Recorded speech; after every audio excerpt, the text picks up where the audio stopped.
Posibleng sinadya at tinaniman ng peste. Ganyan na ang tingin ng ilang mambabata sa issue ng mga daga, ipis at surot sa Ninoy Aquino International Airport Terminal 3. Nitong Martes lang kasi, isa na naman daga ang naaktuhang patakbo-takbo sa loob ng terminal. Magbabalita si Shaila Francisco. Nakipagpatintero pa, saka nagtatakbo sa gitna ng mga pasahero ang malaking dagang ito na nakuna ng isang pasahero sa boarding gate ng NAIA Terminal 3 nitong Martes. Ang isang staff ng airport napatungtong pa sa upuan. Sinubukan ng daga na sumingit sa ilalim ng mga basurahan, pero tumakbo na lang ito palayo patungo sa mga pasahero.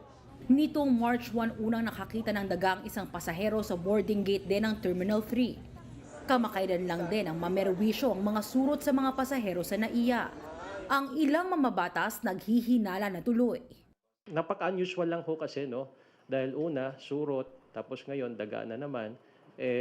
Hindi na po natin dapat hintayin na dumating pa sa punto na yung tanimbala bumalik na naman.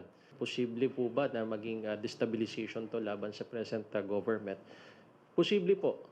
Para naman kay ACT-CIS Party List Representative Erwin Tulfo, tanging namamahala lang sa NAIA ang dapat sisihin sa mga peste sa paliparan. Kailangan na ho talagang magkaroon tayo ng mga ganyang klaseng maintenance. Nakakahiya ho kasi, lalo na yan ho international airport, may mga turista ho tayo dyan. Nakakahiya ho. Sa ngayon, tuloy ang mga pulong ng Manila International Airport Authority sa kanilang housekeeping at pest control service providers. Nauna nagbabala ang MIAA na mabablacklist ang service contractors kung hindi pa rin maayos ang issue ng mga peste sa NAIA.